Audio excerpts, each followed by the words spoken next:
Awesome. Well, thank you everybody for coming to the Stockton REI Network meetup for October. Super excited to have this meeting, and this is actually going to be my first one actually hosting it and being the presenter as well. So I'm kind of excited and nervous as well. So it's great for all of you to join us here. I'm going to share my screen and we'll get started. We have a small group right now, but I'm sure people will trickle in. So in terms of our agenda for today, we'll do introductions, breakout groups. If we have more people join, we'll do breakout groups, but if not, we'll just kind of stick with what we have. I've put together some slides about Stockton in the news and other resources. And going into the third part of the agenda, I'll go over my own experience investing, analyzing, and selling rental properties. And then at the end, we'll do an open discussion and announcements. Cool. So let's do introductions. Just go over your name, where you're from, your real estate investing experience, and what you need to grow in your real estate investing journey. So I'm Willie. I'm the organizer of the Stockton REI Network. Born and raised in Stockton, I actually currently live here as well. Real estate investing experience, I have over 7 units. Most of them are in California. I'm actually in the process of transitioning my units out of state. So I am actually investing in Indiana.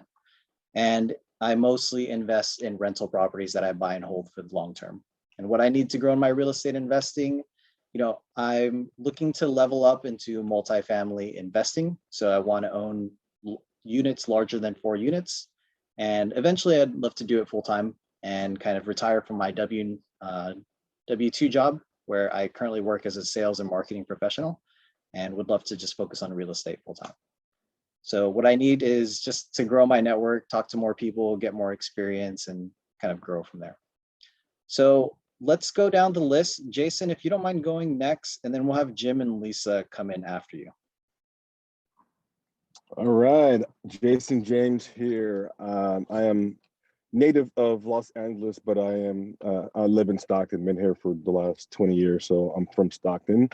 My real estate experience, I am 2 years into it, really, about two and a half years. I am a buy and hold investor. I invest in Michigan, so have now 4, will be soon 5 properties in Michigan by the end of November. I also have a rental property in St. Louis, and then a small multifamily in Stockton. So, but however, like my focus right now is out of state. What do I need to grow my real estate investing? So for 2022, I'll be pivoting and just very similar to Willie, looking at larger deals, 4 units and up.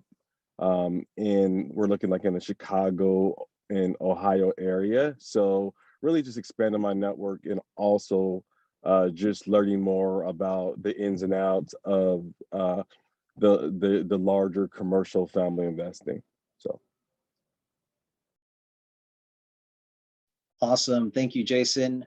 Jim and Lisa, if you don't mind coming off of mute, would love to hear more about yourselves. Sure, go ahead. My name is Jim Kwashnick, and I've been a real estate broker since 1990. Yeah, I've got a whole gamut of garbage that I've done, from flips to buy and holds to we did an Airbnb just a few months ago, purchased property with 401k. I don't know. We do shared housing also, where you're renting bedrooms instead of the whole house to a family. And that's been a unique experience. It does well. I mean, we have 12 tenants basically. But yeah, we're looking to always grow and learn and share and do all of that too. Yeah, we're new here to Stockton, probably in the last 2.5 years. We bought a flip and ended up moving in. Yeah. I'm originally from Folsom. Jim's originally from Lodi. Together we lived in Folsom and then moved to Stockton a couple of years ago. Actually, probably 3 years ago now. So That's our story. We're sticking to it. I love that you found a renter for your flip. It's amazing. Yeah. Cool. Jim and Lisa, welcome to the group. I'm excited to have you here. Thank And we have a new member who just joined in, Bruce. Welcome back, Bruce. Happy to have you here. If you don't mind coming off of mute, we're just doing introductions here. It would be great to get the group to get to know you a little bit better. Hi, Bruce out of Stockton. I'm the guy that is gonna give you guys some deals whenever they get locked up. So, yeah, I love being part of this group. So, Well, yeah, Bruce is our resident yeah. wholesaler here. So super excited about that. Yep. He's been a part of the group for a while, and we'll talk about it later. We actually do meet up in person once a month. So Jim and Lisa would love for you guys to join us eventually when we do that. Great. So we'll keep going here. So I want to go over some things I prepared. So Stockton in the news. I'm pretty in tune with the community. Like I said, born and raised in Stockton. I'm a part of a few different organizations, including I actively participate in the Little Manila organization, which is Southern Stockton. In addition to that, I'm a part of the Central Valley Asian Chamber of Commerce. And we get a lot of good articles about what's going on in the city. So I thought I'd kind of synthesize all that and put it in one digestible place. So Stockton in the news, I thought this article was interesting. Bestcities.org did rank Stockton, California as the 74th America's best city. You can see here some of the points that I've highlighted here that I thought were pretty fascinating. So one is healthcare and education are the city's largest sectors, thanks in large part to the University of the Pacific. I thought this was super interesting from not only an employer perspective, obviously, but also from a tenant perspective. A lot of students coming from the Bay Area and all over California who are students at University of the Pacific. That's actually one of the niches that I invest in. I invest around the UOP area to kind of help maximize the rentals. I think Jim and Lisa, you probably have some synergies there because given your kind of your per unit renting out style that you have experience with.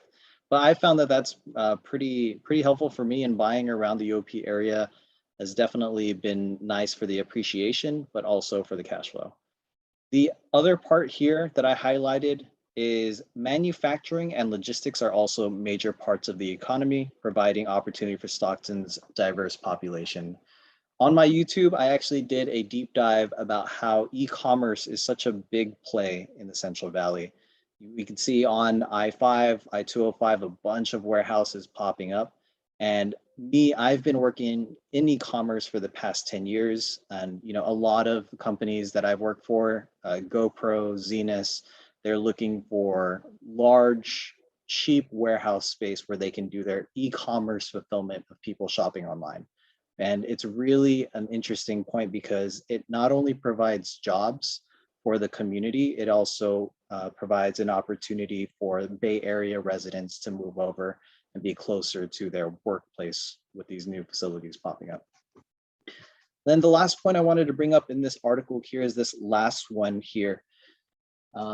Given the city's top 10 ranking in our change in home prices subcategory, tracked between February 2020 and February 2021, it seems a lot more people are arriving post-pandemic, which is what we're seeing from a lot of Bay Area residents moving over to Stockton and a lot of people who can work remotely. So would love to hear people's thoughts about this article, some of the points we went over, kind of what are you seeing? What are your thoughts on the area and kind of this ranking of Stockton? Just to add to that, on Mariposa, if you head east on Mariposa, there's probably, I'm guessing probably 1 million square feet of warehouse. Looks like it's all Amazon now. It's crazy. It's probably about 1.5 miles off of 99 in Mariposa. Bruce, it seems like you're nodding your head. Have you been around that area? You're seeing that pop up as well? Yeah, going towards what is it? Angels Camp. Escalon, yeah, Angels Yeah, Camp. yeah. No, that's yeah. My W-2's with PG&E, and I'm having to take that road quite a bit. And yeah, there's a ton of warehouses being built out there, and no, you're exactly right. It's all over. Yeah, I think Stockton and like I go over in my YouTube video, I think Stockton and the San Joaquin Valley is actually primed well for this e-commerce boom. There are three major factors going into this. One is transportation channels. You have I-5 going from north to south of California, as well as railway and the ports that also cut through the Central Valley. So that's one. The second is the demographic. Stockton Central Valley has actually a very unique young population. Mid 20s to late 30s who are actually primed well for this type of work that is required for a fulfillment center and e-commerce. And third is you have education funneling students towards these workforces. So you also have UOP, Delta College, Humphreys College, kind of being the funnel to people who are working these jobs. So definitely an interesting synergy, and I'm super curious about where that goes in the long run. So continuing on, Stockton in the news, bullet point 2, there's a new Savage Rail port in Stockton, California to provide renewable fuels gateway for California. So this is savageservices.com. I know, Bruce, we were talking about this over Slack on our Slack channel. This is interesting. I'm pretty involved with the port, the Stockton port, and actually took a tour of the facility a month ago. And the port is actually making a concerted effort to stop kind of dealing in coal and kind of polluting resources, and starting to focus more specifically on being a channel for importing and exporting renewable fuel gateway, renewable fuels. So we're talking biodiesel, for example, rather than coal, just because in terms of optics, it looks better for them to be a clean port, but also there are more government incentives to deal with renewable resources. So definitely want to bring this up as a potential job opportunity to bring more type of, I guess, renewable type specialized work here to the Stockton area. And then the third point out here I want to bring up, and this may be in particular for people who have tenants who might need help, Emergency Rental Assistance Program, ERAP. So it's free money for rent and utilities.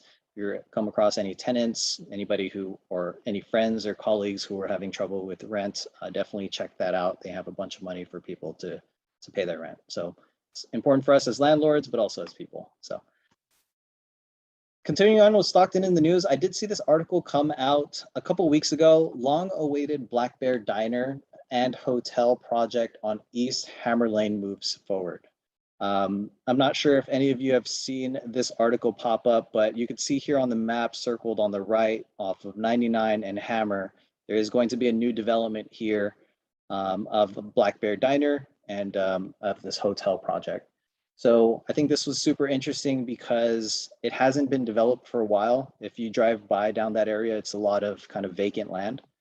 So it should be super interesting to see what that brings in terms of home prices and tenants and kind of just overall traffic there.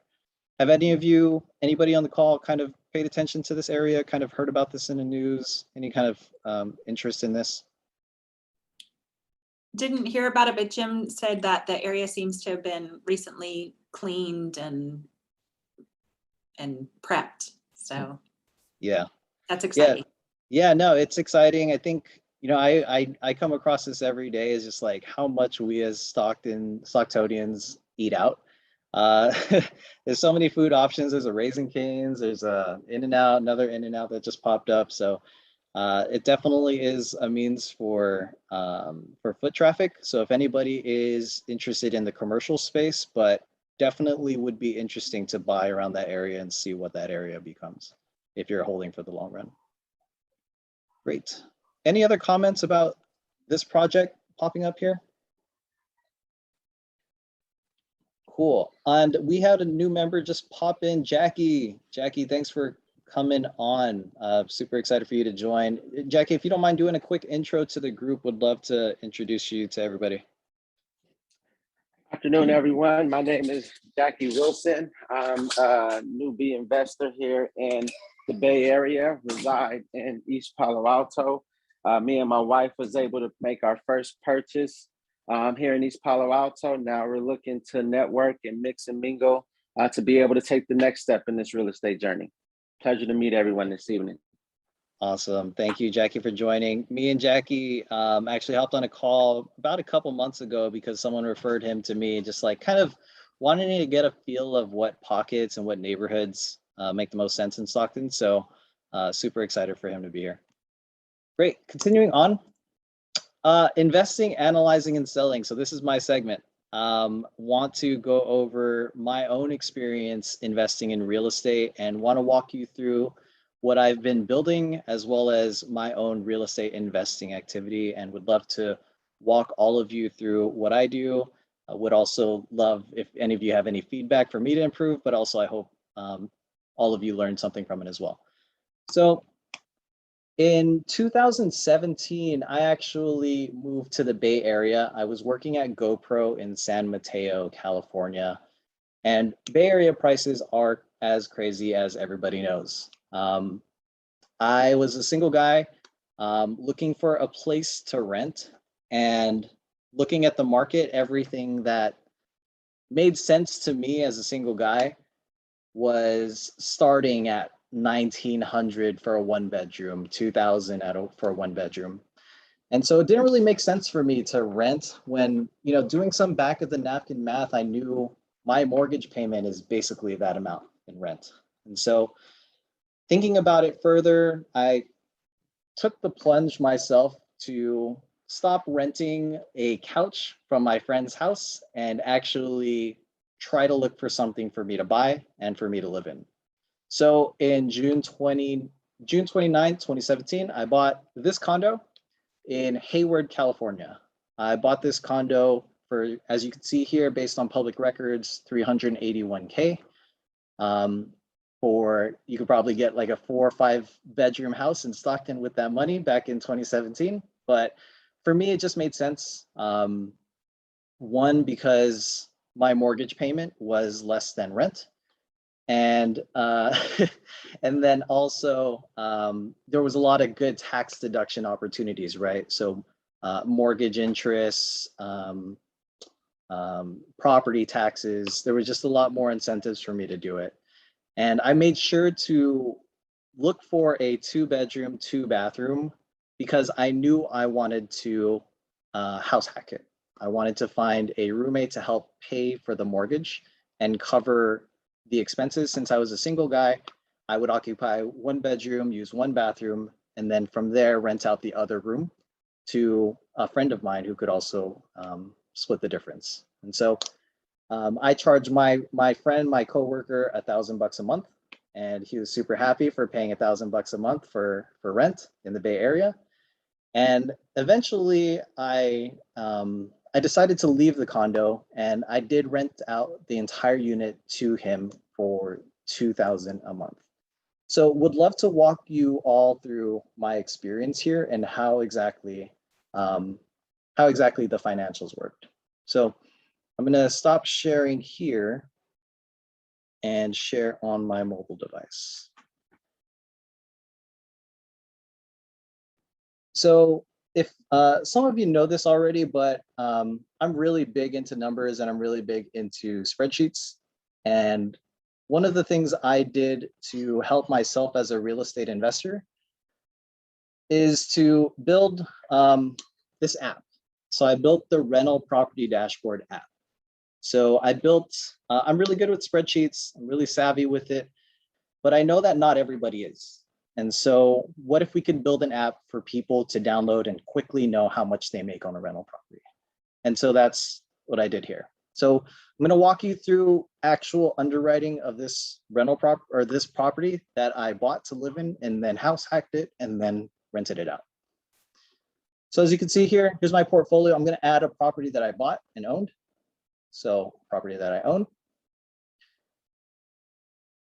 So I'm going to enter the address here.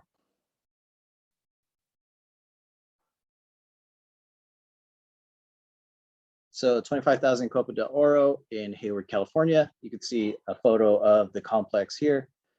You'll see a condo. There's a 2-bedroom, 2-bathroom. Oh, 2-bathroom. About 800 square feet. Bought it for $381. So down payment, I did put 20% down to avoid the PMI. And in terms of closing costs, we'll assume 1%. In terms of rent, as I vacated the unit, I did rent the entire place to my coworker and friend for $2,000 a month. And in terms of property taxes, we'll assume 2%. And for homeowners association, it was quite high at $395. It did include water. It did include trash. So that was nice.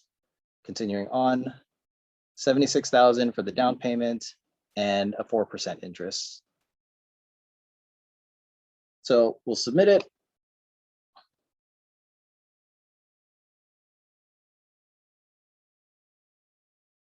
Oh, and of course it's going to freeze on me.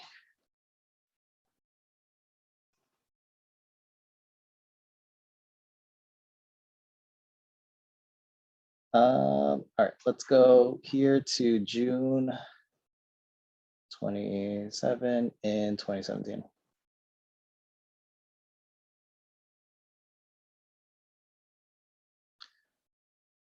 So we'll see here the property, and we'll see the breakdown of exactly how much I cash flowed and my profitability on this property. So we'll see the address up top. We'll see the property details, the photo of the property. And then here we go for profitability. So cash flow, negative 264 a month, net operating income positive, cap rates were 3.8, which kind of expect that from the Bay Area. You're not expecting anything at the high single digits. And if we see here, the rest of this, so that's kind of the story of what it ended up being. And, you know, for me personally, it wasn't a great thought to say I was negative cash flowing 264, although, you know, it worked well for my taxes that I could write off a loss, and all of the property HOA became expensible, and property taxes obviously were expensible. It didn't really make sense it made sense while I house hacked it to have a friend of mine pay for part of the mortgage. But now that I totally vacated it and rented it to a friend at $2,000 a month, it didn't really make sense to keep it as a rental. So at that point, I did decide to sell the property. I actually closed on this property and selling it a couple weeks ago. And in terms, as you may remember, I bought it for $381 in 2017, and I did sell it for $512.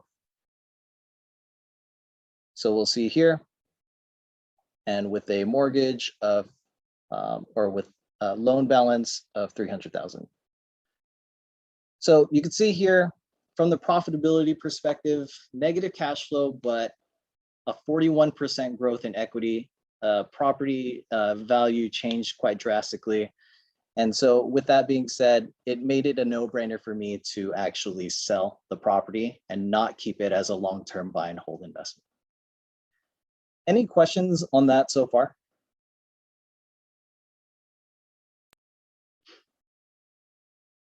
Great. So continuing on here, this is what ended up happening. We'll see, again, negative cash flow. The numbers are a little different, but the overall trajectory is the same. With the negative cash flow and a very low cap rate, it just made sense to take advantage of all of that equity I'd built in the property and the rising appreciation. So I did decide to sell it in October 8th, 2021. So you can see here in terms of the price history, what happened. This is how it looked before once I vacated all of my tenants' belongings, and this is how we had it updated and staged to sell the property at $512,000. In terms of expenses, total expenses were maybe 5K. So 2,500 for paint, 2,500 for carpet, and that's pretty much it. Everything else I did myself in terms of changing light bulbs or screwing in any fixtures. And then I had my realtor, my realtor who listed the property, agree to a 2.5% commission for the buying and the selling side, but also pay for the staging as well as the photography himself. So with that being said, that's kind of how I analyzed the property and came to this decision to not keep it as a long-term buy and hold, and ultimately to sell the property. And what am I doing with those proceeds? I have changed that into a 1031 exchange. And so now what I'm doing is looking to invest in 2 properties. One is one that's actually on the market right now. I'm going to go take a look tomorrow. So you'll see here 240 East Gibson Street at 399,000. I'm planning to do 25% down, so 100K of my proceeds for my 1031. And you can see what the cap rate and cash flow looks like, what I'm planning to get for that home. And then on the right, you'll see I've actually secured and am in contract with this out-of-state property, a 2-bedroom, 1-bathroom with 1,700 square feet for 99,900. And my plan there is to add within the 17,100 square feet, another bedroom and another bathroom to make it a 3-bedroom, 2-bathroom, force the appreciation to be closer to 150, 160, and then cash out, refinance, and use that money to reinvest elsewhere. So overall, that's kind of my strategy to investing and analyzing and selling, finding properties that make sense for you, whether it's house hacking or cash flow, making sure we're doing the underwriting, making sure that we know what the profitability is, and understanding where your long-term buy and hold cash flow is versus your equity, and trying to capitalize that, not have it locked up in the property for a long period of time, and selling it and making it work for you. And that's kind of what I'm doing here with the 1031 exchange. I hope that whole walkthrough was helpful. And again, that app is something I built personally. I built that app from a year ago. And if, we're planning to be something bigger than this. So feel free if you have any questions on that. So happy to answer any questions in terms of my whole investing, analyzing, and selling experience. Would love to hear if anybody had any feedback or any thoughts. We could definitely have that. Open this up for a larger conversation about investing, analyzing, and selling. Cool. So Bruce, what's up? Yeah, on the app, would like creative financing, I guess, options, would that be an option like in the future to kind of, like say we just punch in the numbers and like, I don't know, maybe it'll give us kind of direct us towards like different creative financing options? Yeah, absolutely. So You know what I mean? yeah, that definitely makes sense. Let me go back to sharing my screen really quickly.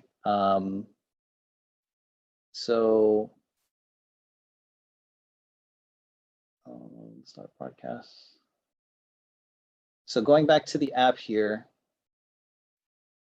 one of the features that we have in the app is actually we're trying to grow a directory of resources for real estate investors. So if we go to our Connect screen here, you could actually see different professionals in this space who are resources for real estate investing. So we have wholesalers, we have property managers, and we're planning to add lenders here. So that'll be a part of the creative financing piece. It's not necessarily looking for your typical bank lender, Chase Bank, Golden One, Wells Fargo, but people who are hard money lenders or people who are private financing. And we will be launching a feature soon where wholesalers can list their properties that they're selling on the app, and you can understand what the profitability is. But we'll also create forums for people to discuss and try to find people who are willing to offer creative financing, people who are willing to do seller financing or hard money lending to expand those resources for real estate investors. Great. Thanks, Bruce. Jim and Lisa, what's going on? Oh, just a question. How did you decide on Indianapolis and, I mean, because I'm ready to buy something out of state too, but Right. I'm not the world traveler. Lodi to Folsom and back. So, Yeah, no, that's a great question, Jim. Bruce, Jason and I had in-person meetup a week ago. We actually talked about the same topic, like how do you find a market? How do you even do out-of-state investing? It can seem very foreign and very difficult at first. I will say, for me personally, how I settled on Indianapolis is I have a brother-in-law who already has a foot in the door in Indianapolis. He's been doing it for 3 to 5 years, and he's vetted so many property managers, contractors, realtors, wholesalers that over time and trial and error, he's refined his list of contacts that he's willing to share with me because it's opened so many doors for him.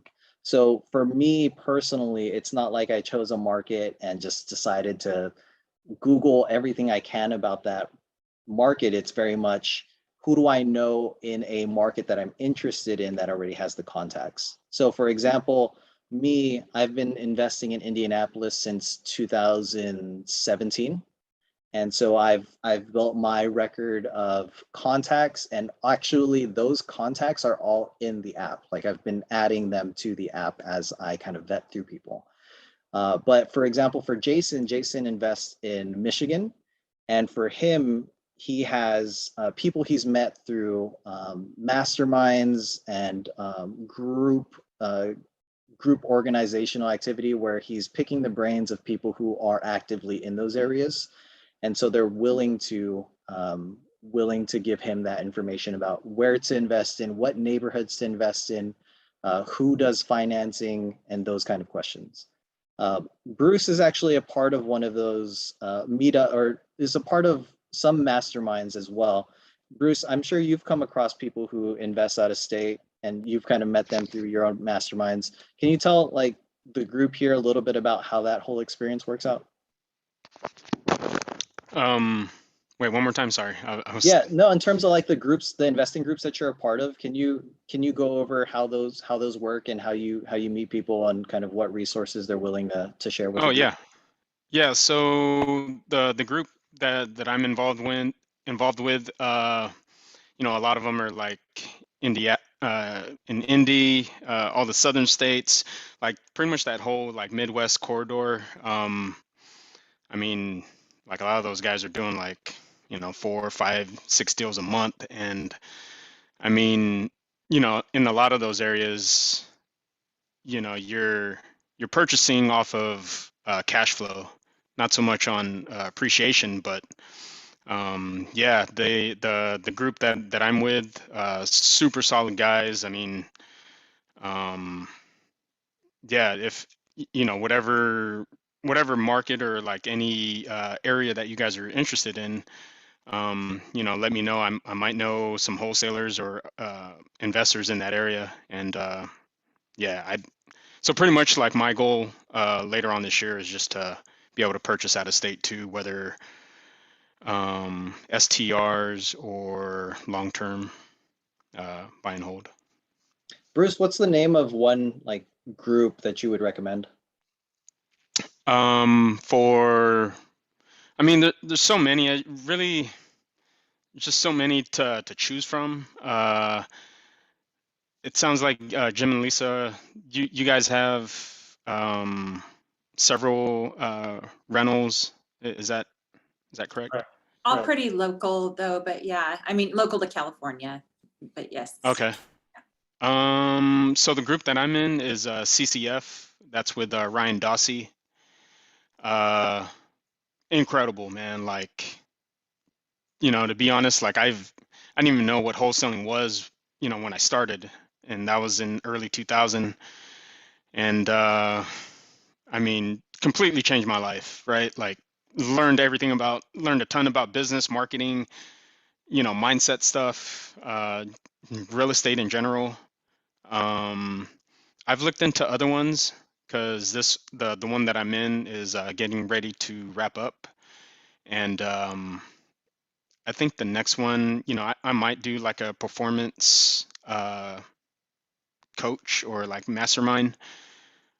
I really feel like just being in any kind of group with people that are, I mean, you know, real high performance type people, you know, freaking uh, you know, morning routines, you know, just really setting so much intention throughout your day and through all areas of your life. Like I, to be honest, man, like I really feel like uh, I'll always be in some type of mastermind and just learning from, you know, people that have a whole lot more of success than I have. And yeah, 75 hard. Yeah, that's good stuff. I mean, just to rattle off a few, Pace Morby, you know, if you want to, you know, get serious about creative finance, Steve Trang, you know, all those guys in Arizona. Uh, there's a ton, you know, with social media nowadays, it's like all these gurus are just cramming it down your throat. And it's like, um, I have yet to hear like super bad reviews about any kind of mastermind. So I mean, obviously, you know, do your research and try to talk to prior students or current students. Yeah, disruptors. Yeah, no, that's all good stuff. And the other way I look at it, like, you know, there's a lot of people that spend $150,000 on college education, and you know, half of them don't even use the stuff. And this is stuff that like I'm really passionate about, and yeah, it's just in my opinion, it's very worth the money. And yeah, it is a lot of money at first, but like that knowledge is always with you. You know what I mean? Like you'll always have it. Is what my dad always taught me. Great. Yeah, thanks, Bruce. I know Jason, in terms of getting into Detroit, a lot of these types of groups have helped him kind of get in touch with people who have already done it and vetted through contacts. So I would say, you know, if you don't have a friend or a family member who's already doing the out-of-state thing, you know, me, Jason, we're happy to help you kind of navigate the waters. Joining these types of groups will definitely help you. You know, for me, I have about 3, 4 properties in Stockton, and for me, it just made sense from a cash flow perspective to go out of state. And it took a lot of trial and error, and I've had one rental property in Indiana that I've had to do 2 evictions in under like 4 months, and you know, it just comes with the it comes with the knowledge, a lot of trial and error that way. You know, for a lot of people, I'm sure they could have learned better tactics than the way I have. But for me, I personally feel like it's definitely a mistake I'll never make twice. So cool. Any other questions? Any other kind of discussion? You know, from this point on, I don't really have too much of agenda. Would just love to kind of everybody like free ball it and kind of share any questions, any feedback. You know, this is our time to kind of share with one another and kind of answer each other's questions. So would love to open it up to the floor and kind of see what people have to say.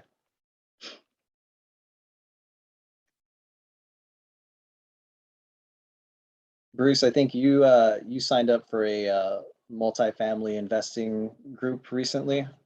You showed me all the books that you got there. Which one was that?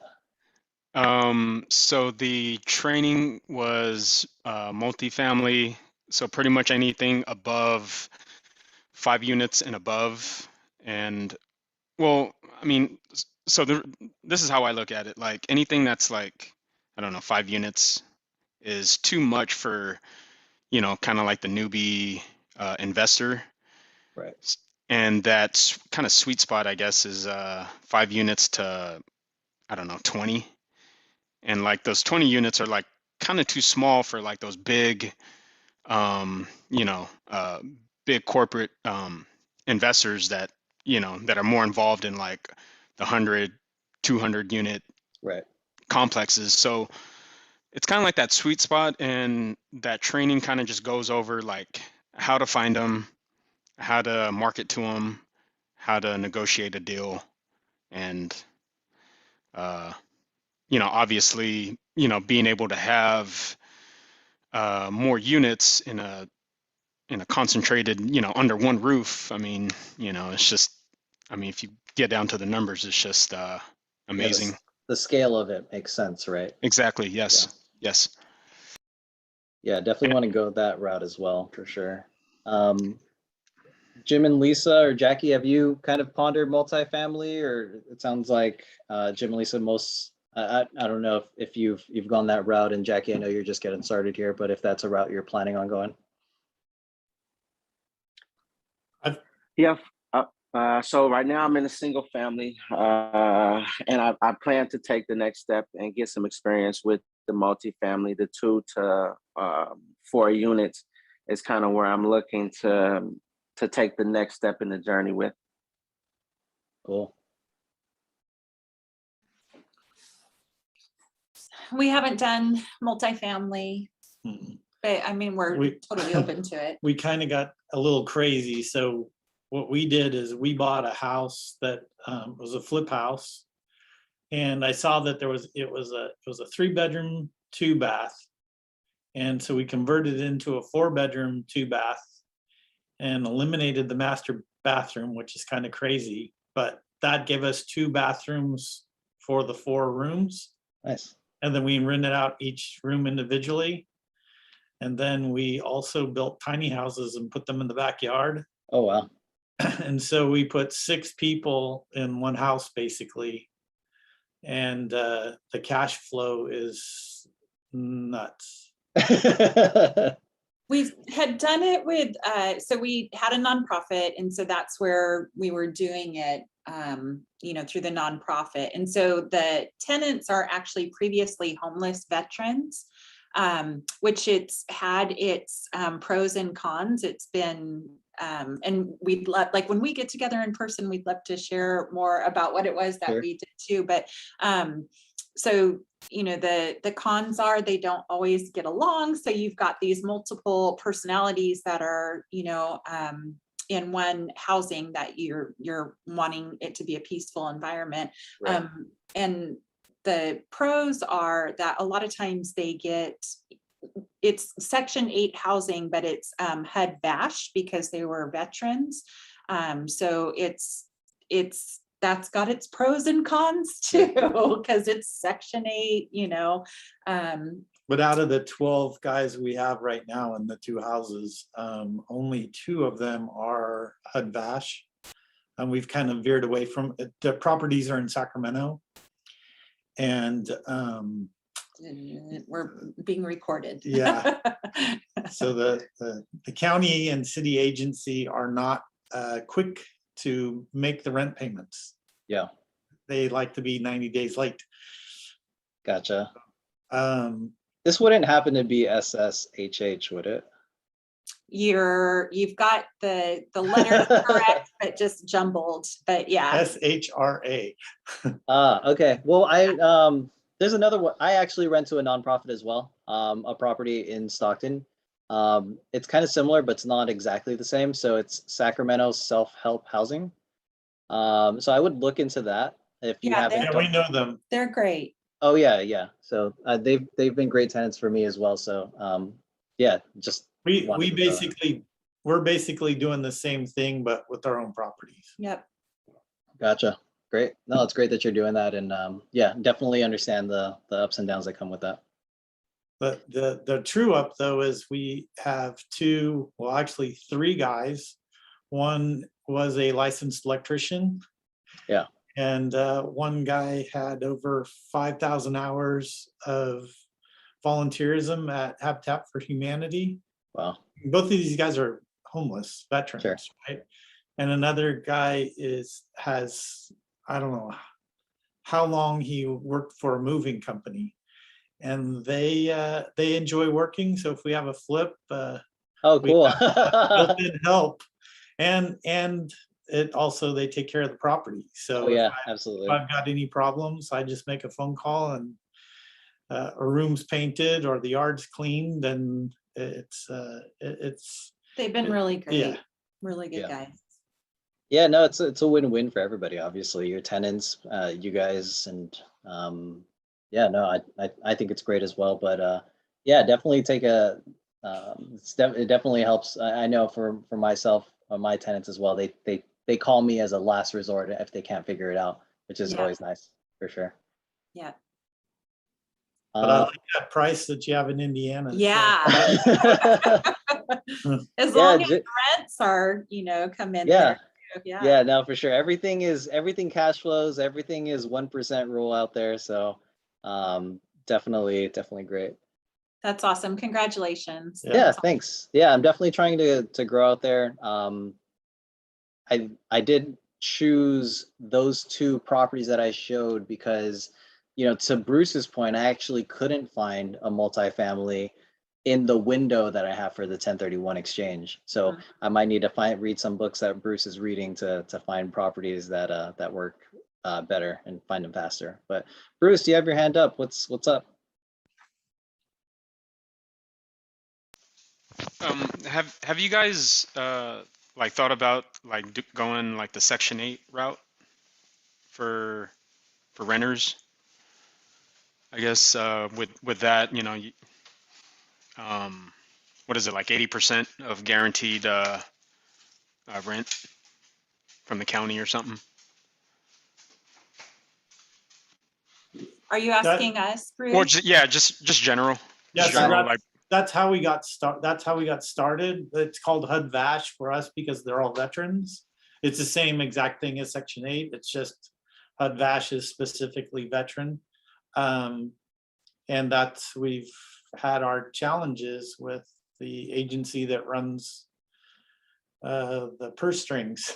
So we can tell you, we'll share like one of the first challenges that we had is that the rent is based on zip code, and maybe our situation's a little bit different because it is shared housing. They're renting a bedroom, not the entire house. But the agency, VASH, VASH, V as in Victor, yeah. And so it's, yeah, veteran specific. But so they put out the rents based on the zip code. So we were purchasing homes based on what we knew that we would receive, as rent, dividing it up by bedrooms and things like that. But once the agency goes out to do the property inspection, which always seemed to be after the renter had already moved in, they renegotiated a monthly price for us. And it was take it or leave it. And in our situation, we're like, how do you not take it? Because that means this guy's going to be homeless again. But a lot of times it was a $200 reduction for a bedroom. And so, 200 times 4, you know what I mean? So that was one of our first interactions with. And just to give you an idea of this, so when we took the house over, it got a new roof, new HVAC system, all new doors, all new trim, all new floors, brand new cabinets, granite countertops, stainless steel appliances. I mean, this was not like, every agency that came through our property was like, wow, you're doing this? And I said, yes, it's for veterans. We're trying to get them off the street. We're trying to make a difference. And, they like Lisa said, they had agreed to 625. And, the poor veteran, the one guy, he was 60, I think at the time. He was living in a 10 by 10 bedroom with 4 guys. And he was paying $325 or $350 a month for that bedroom. He was going to move into our place, which would have cost him about $200. And they went from 625 is what they agreed to 475. And here's this veteran that's ending up in the streets now because they can't make a decision and telling us take it or leave it. And I'm like, yeah, but we're paying for all the utilities. We're providing food. They didn't care. It was just. And so that was our very first experience with SHRA. And we kind of dealt with it, kept using them. And then, we got a property manager and she's a little more aggressive. And now we get $725 a bedroom, and we don't have, like I said, out of 12 guys, we have 2 people that are in either a HUD VASH or something like that. And then again, because it's veterans, there's money for veterans. So we have a couple of agencies that actually pay the veterans rent for an entire year. So much better than the county stuff. So there's Volunteers of America who works a lot with veterans, but they also work with just low income, folks also, and helping with housing. So that may be a resource, to reach out. And so Volunteers of America has programs where they subsidize rent for folks for a year. So that may be somebody to look through. Yeah, it's getting kind good of tenants. guaranteed rents because large organizations paying for it. Even though, on the government side, it's supposed to be, you get this better deal if you rent to somebody like that, but that has not been our case. Yeah. I mean, we've had inspections on property, again, because we're renting bedrooms. We had, we had a turnover. And so we ended up with 3 inspections over about a 90 to 180 day period. And they won't let the tenant move in until after they inspect, and they take their sweet time on making the inspection. So you could be 3 to 4 weeks out. And you're like, you just inspected the entire house 4 weeks ago and you're going to do it again. It's So waiting, that's the waiting process, I think is what he's saying. So any Section 8 or HUD VASH, there is a waiting process, which means your property sits vacant until they get through their process. So Yeah, that's the down, but the positive, there's a lot of positives. So Jim and Lisa, it sounds like your next venture is to start a nonprofit. no, we did. no. We did. That's how we got into this. And so that's how we got out. Got it. The toughest thing with a nonprofit is getting financing. Yeah. Sure. Yeah. So we ended up buying these 2 properties from the nonprofit so that we could get them financed. Yeah, no, I've you've mentioned late payments. I've had that for quite a while. It's nice to get the late fee, but it's also not nice to be on the hook for the mortgage for the property. So definitely hear you there. We have 5 minutes left until 8. So if anybody has any last questions, comments, feel free to come off of mute, and then we'll wrap it up with some announcements here. I do want to give you guys all a date for our next in-person meetup so that we could all potentially chat and meet up. So anybody else have any questions, comments? Well, I just want to say thank you for sending me your dashboard. I really enjoy it and use it.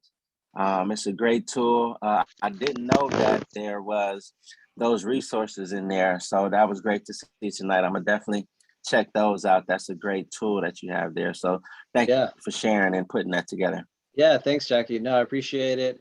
We still got a long way to go, and I think it's going to be more helpful over time. We have a couple new versions coming up, but definitely want it to be for people who aren't very savvy with spreadsheets, but want to make sure that they're making the right investment decision. So appreciate the feedback, Jackie. So we'll wrap it up. In terms of announcements, so we do have a monthly in-person meetup every second Saturday. So we did meet last Saturday or the previous Saturday. The next one that we'll have will be November 13 on Saturday. We do meet up at Impresso Coffee House, so we hope it's central to everybody. With that being said, we meet up in the mornings around 10 a.m. And then, just grab a coffee and chat real estate and share resources and kind of motivate each other. So the last meetup that we had, it was Bruce and Jason. They both got me motivated to think bigger and to make sure that I'm not limiting myself to what I currently know, and to challenge myself to think bigger and do more deals and just be at it. If you ever talk with Bruce and Jason, they're sponges for education and they're always grinding. So for me, it definitely kind of makes me level up. So hopefully Jim, Lisa, Jackie, we can see you at the next one, November 13. I'll send reminders as we get closer, but hopefully save the date. We just hang out for like an hour. So hopefully you get to start your weekend on a great jump. And then shameless plug to my app. It's a rental property dashboard. You can find it on Apple and Google devices. I'm hoping that this becomes a thing. So we'll see. We'll see how it goes. But any last comments? Anybody want to plug anything before we log off here? So just keep in mind, this is not just for the people in this room, but also for the people who are going to watch this recording later. So if you want to plug any of your services, your businesses, anything about yourself, feel free to come off of mute and plug anything you want to do.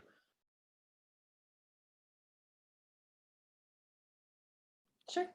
Bruce, just a question. Did you say you're a wholesaler? Is that what you're doing? Yes, sir. Yeah. Forge Property Solutions. Selltoforge.com is my website. Okay. You can see a photo of me and my lovely wife on there. And yeah, I've been doing this. Yep, there you go. Thanks, Willie. Yeah, I've been doing this. I think started in 2000, and I've been doing it ever since. And this is pretty much gonna be the rest of my life. Cool. Awesome. Yeah, I love it. I love this group. Just other investors, other people that just, want to build wealth and spread good out in the world. So that's what wealth can do. So Absolutely. let's all do it. Yeah. I love that. I love that so much, Bruce, because that's one of my passions is just that generational wealth, that Yep. And real estate has been proven to be the best way to do it. So yeah, I love that. And you're right. There's so much good that we could do with wealth and with money. And it's a necessity. So I love Exactly. that. Yeah. Love that. Yeah. Yep. Yeah. We just joined EXP, so I've been I think I said the broker for 30 years. Actually, it's like 31 years now. But so we joined EXP almost a He year was ago. 10 when he. That's all I know.